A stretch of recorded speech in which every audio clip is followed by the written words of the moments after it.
आज बहुत ही गंभीर मसला है जो लद्दाख में हुआ, खासकर लेह में, जो वहाँ पे बच्चे निकल आए। उसकी वजह ये थी कि वो 14 दिन से वहाँ पे भूख हड़ताल में थे।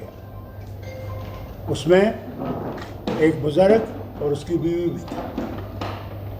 कल जब उनकी हालत बहुत ख़राब हो गई और उनको स्ट्रेचर पे लिया गया अस्पताल,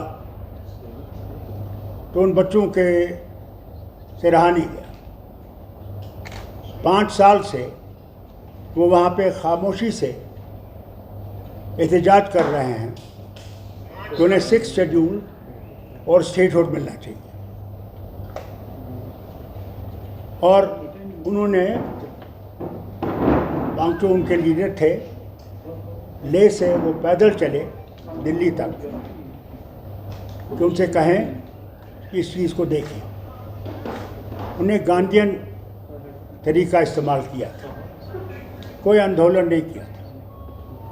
मगर फिर इन बच्चों को ये लगा कि जो 5 साल इनने हमसे वादे किए थे कि हमें नौकरियां मिलेंगी, हम लोगों को यहाँ पे सुविधा मिलेगी और हम लोग आगे बढ़ सकेंगे, वो वादे सारे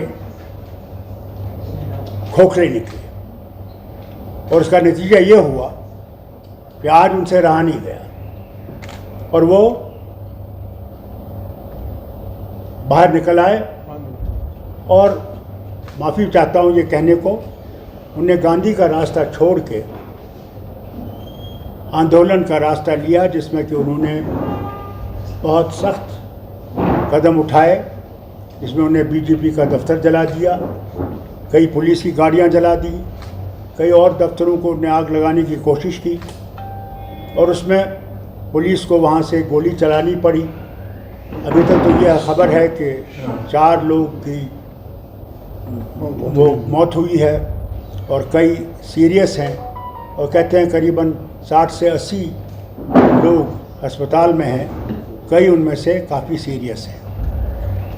नतीजा इसलिए है क्योंकि जो वादे किए गए इनसे, हर बार इनसे कहा गया हम कुछ करेंगे, ये करेंगे, वो करेंगे, मगर कुछ नहीं किया। और मैं हुकूमत हिंदुस्तान से कहना चाहता हूँ, ये बॉर्डर स्टेट है, चीन हमारे ऊपर बैठा हुआ है, वहाँ पे काफ़ी वहाँ की ज़मीन उनके कब्ज़े में है। वहाँ पे ऐसी चीज़ होना हमारे वतन के लिए ख़तरनाक है।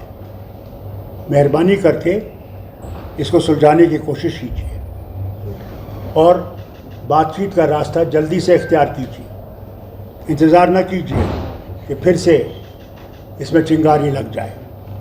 मैं नहीं समझता हूँ इसमें कोई जमात है जो इसके पीछे है, क्योंकि आप ये कहेंगे कि ये बाहर से आ रहे हैं। मैंने पहले भी ये देखा है, जब भी यहाँ कुछ होता था कहते ये बाहर से आ रहा है।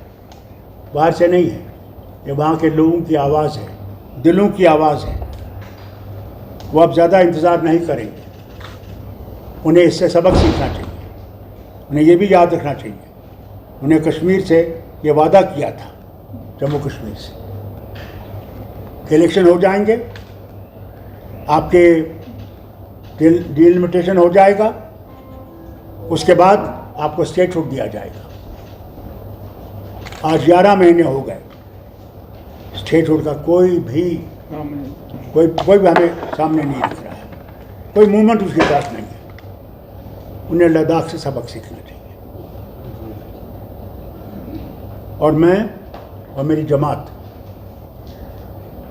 उन बच्चों के साथ हैं जिनकी जानें गई हैं, और हम उनके ख़ानदानों के साथ इस मुश्किल घड़ी में उनके साथ खड़े हैं और अल्लाह से दुआ करते हैं कि उनकी आत्मा को शांति मिले और उनके माँ बाप ये सदमा बर्दाश्त कर सकें। और जो अस्पताल में है, अल्लाह ताला उनको सेहतयाब करे कि वो फिर से अपने कामों में लग जाएं और घर पहुँचें।